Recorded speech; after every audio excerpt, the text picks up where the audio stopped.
जंगल में टूनी चिड़िया अपनी बेटी रानो के साथ रहा करती थी। उसी जंगल में और बहुत सारे परिंदे हंसी खुशी अपने अपने मजबूत घरों में रहा करते थे। इसी जंगल में गोरी कवि अपनी माँ के साथ रहा करती थी, जो कि बहुत ही पैसे वाले थे। गोरी और गोरी की माँ दूसरे परिंदों को हमेशा तंग करते रहते। क्या हुआ रानू बेटा, आप ऐसे भागते भागते क्यों आए? माँ, हमारे जंगल में वो जो माँ बेटी कविया रहती है ना, वो सभी को मार रही हैं। वो क्यों सभी को मार रही हैं? वो ऐसी क्यों है?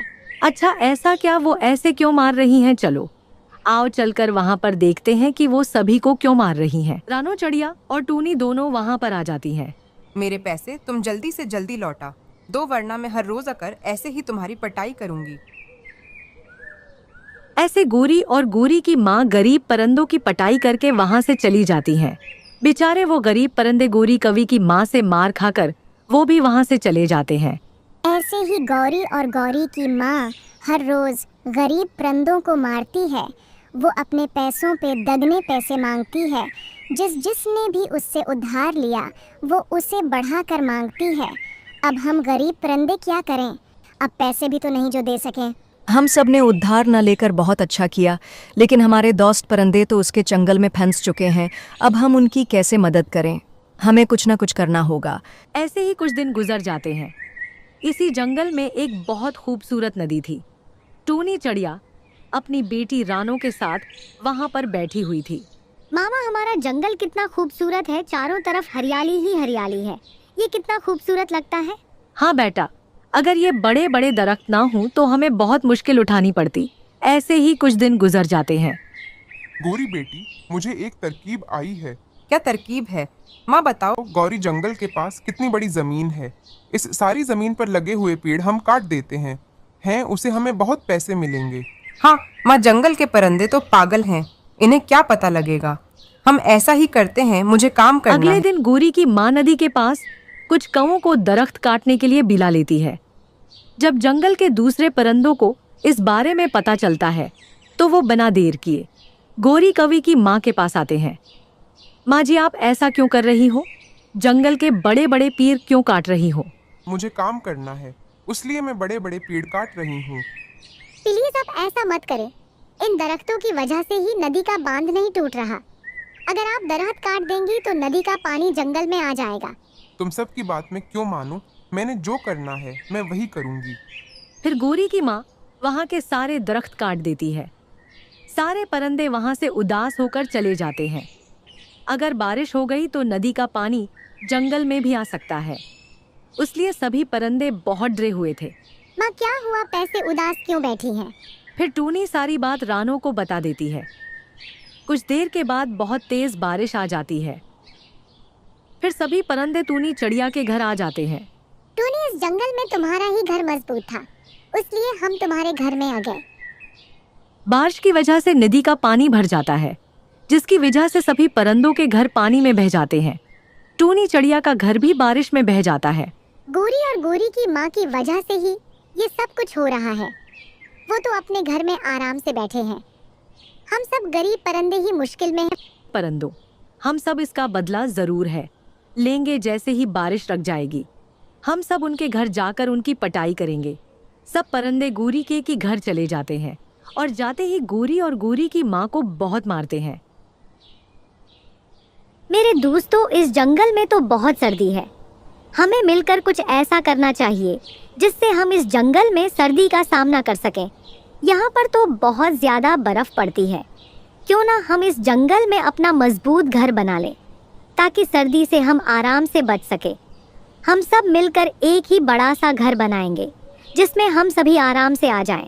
बाकी सभी परिंदे तो टूनी की बात मान लेते हैं, लेकिन गोरी कवि टूनी चिड़िया से बहुत जलती थी। गोरी कवि टूनी से कहने लगती है, अरे टूनी तो क्या समझती है कि हम घर बनाएंगे और तो इसमें आराम से रहेगी। मैं बिल्कुल भी तुम्हारा साथ नहीं दूंगी। तुम सब परिंदे तो पागल हो।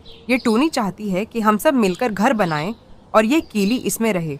मैं तो अपना घर अपने लिए ही बनाऊंगी, जिसमें मैं आराम से रहूंगी और मुझे किसी के सहारे की ज़रूरत नहीं। अरे नहीं गोरी बहन, आप गलत समझ रही हैं। मैं ये सब बिल्कुल नहीं चाहती। मैं तो बस ये चाहती हूँ कि हम सब इकट्ठे रहें। अगर एक बीमार हो तो दूसरा उसका सहारा बन सके और हम हर रोज एक एक कर खाना ला सके ताकि हर कोई आराम कर सके। गोरी कौवी किसी की बात नहीं मानती और वहां से चली जाती है।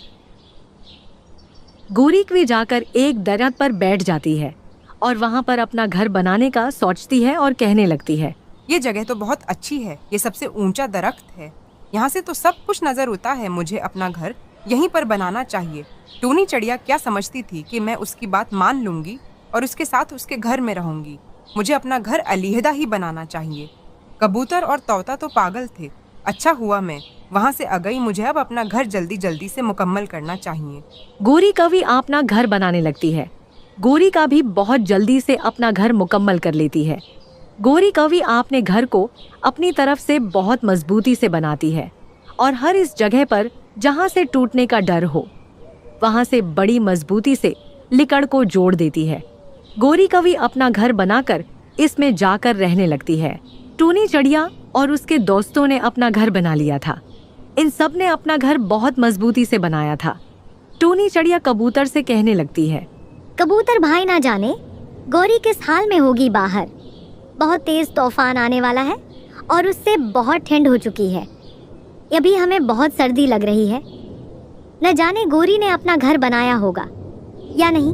अगर उसने अपना घर नहीं बनाया तो वो हमारे पास आ जाए, हम इसे रहने के लिए जगह दे देंगे।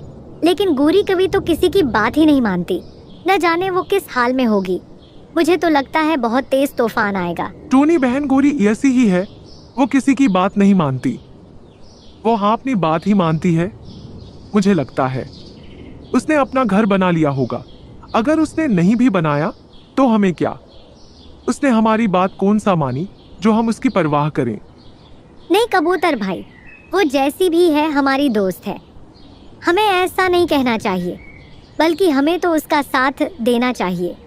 मैं मानती हूँ उसने बूढ़ा किया, लेकिन जब उसे एहसास होगा तो वो वापस आ जाएगी। गोरी कौवी घर से बाहर आ जाती है। बहुत तेज तूफान की वजह से इसके घर का छत उड़ जाता है। गोरी कौवी बहुत परेशान हो जाती है और वहां से उड़कर सीधा अपने दोस्तों के पास आ जाती है और टूनी चिड़िया उसे अपने घर में रख लेती है। गोरी बहन, आप जब तक चाहें यहाँ पर रह सकती हैं। आपको कोई भी नहीं निकाल सकता। मैं तो आपकी बहुत फिक्र कर रही थी कि आप किस हाल में होगी। अच्छा हुआ आप यहाँ पर आ गई। मुझे तो बहुत फिक्र हो रही थी। मैं यही कबूतर भाई से बोल रही थी। गोरी को अपनी गलती का बहुत पछतावा होता है। गोरी कौवी टूनी से माफ़ी मांगती है और वो फिर सभी वहाँ पर हंसी खुशी रहने लगते हैं।